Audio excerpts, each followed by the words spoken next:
This is Super Mario 64 running in 1080i high definition on the PlayStation 2. So the PlayStation 2 wasn't ever really designed as a high definition console. The next generation of console, the PS3, was the first official high definition PlayStation console. However, the PlayStation 2 actually has built-in display modes for 1080i and 720p built into its graphics chip, and we've actually been able to utilize these days to play games or actually output in 1080i. So most people might be aware in the modding scene that OpenLoader, PlayStation 2 OpenLoader, was able to run something called GSM, which is able to change your display mode to high definition for games. However, that display mode just hacks the output of the PlayStation 2 to output the current, frame buffer essentially in a higher resolution, which means that you don't actually get a higher rendering resolution on those games. However, because we have the source code to Super Mario 64 and it's been ported to the PlayStation 2, we're actually able to utilize a library called GS kit, which stands for the Graphics Synthesizer Kit.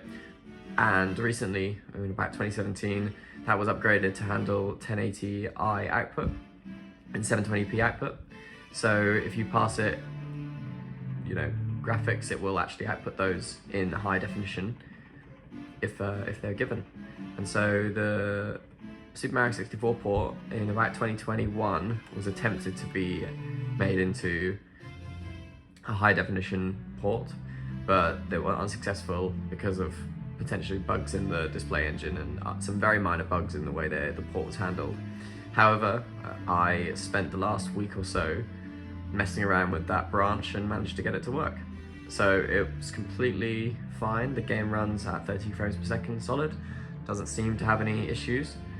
So if I just go into a level now, sorry, if I'm recording my screen, I actually have a capture card, so I can't display what this looks like to you properly, but you get the picture.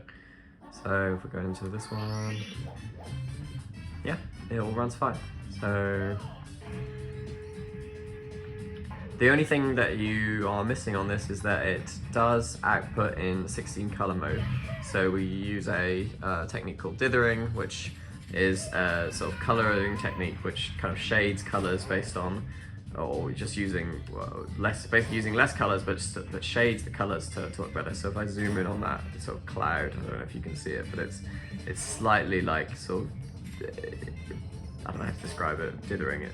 You'll see it when you play it essentially. It's not exactly accurate to the original because we have less colors available, and that's actually due to the PS2 only having a very limited amount of VRAM, and that's video memory. So when you output in native 1080i, you're using about half of the video RAM just for the picture, which means what you have left doesn't have enough data to store. Well, that's just for 16 colors. So if you did 32 colors, it would use up the entire video RAM just for the picture. So yeah, the PS2 is actually a high definition console, and if we port more games to the PlayStation 2, you can actually have more games in high definition, because I'm sure there's other video games that you'd be able to play in high definition on this console, or would be capable. Super Mario 64 isn't particularly heavy on this console, it seems, because it's capable of outputting full HD. Well, not full HD, I guess. 1080i. Thanks for watching.